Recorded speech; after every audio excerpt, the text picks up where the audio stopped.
Today's lesson is Chapter 4, Lesson 1. It's on pages 251 through 254 in your textbook and online.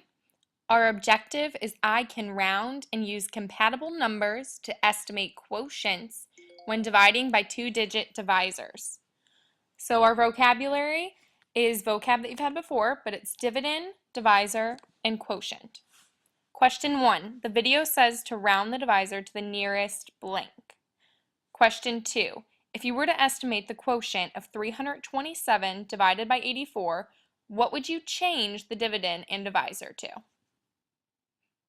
Alright, this video will show you how you can estimate quotients. With two-digit divisors. Camp Hickory has 425 campers. If there are 64 counselors, about how many campers can be assigned to each counselor? Since the problem asks about how many campers can be assigned, we can estimate the answer. We need to estimate 425 divided by 64. First, let's round the divisor to the nearest 10. 64 is closer to 60, so 64 will round down to 60. Next, change the dividend to 420 because 420 and 60 are compatible numbers. Remember, compatible numbers are easy to divide mentally. They are often members of fact families. Finally, divide mentally. You can cross out the same number of zeros in the dividend and the divisor. 42 divided by 6 equals 7. So about 7 campers will be assigned to each counselor. Okay, let's go ahead and take a look at that in your book. I'm on page 251. Okay, so the first example it provides, just like in the video, is 812 divided by 19. So the first step it has for you is to round the divisor to the nearest 10.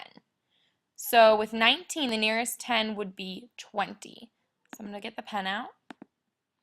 I'm going to go ahead and round 19 to 20.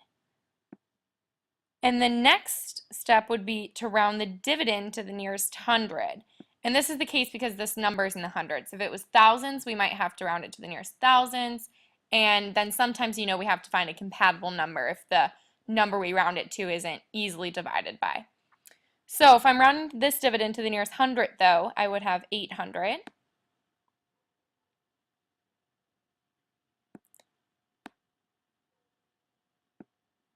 Okay, it kind of looks like 800. And then divided by 20, because that's what I rounded my 19 to. So when I do 800 divided by 20, I can divide mentally by crossing out my zeros first. So remember, if you line them up and you cross out your zeros, I can cancel the same amount of zeros from my dividend and divisor. So I'm going to cancel these zeros.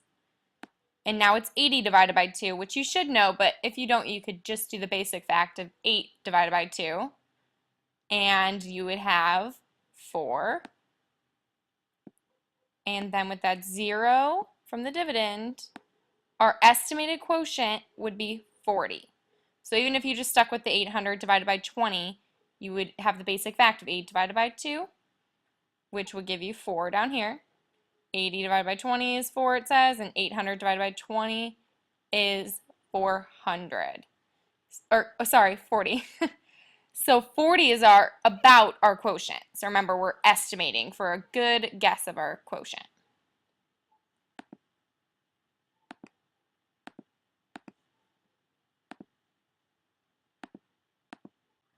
All right, let's look at the next example on page 252. So this problem is 234 divided by 41. And our first step is going to be, again, to round that divisor to the nearest 10.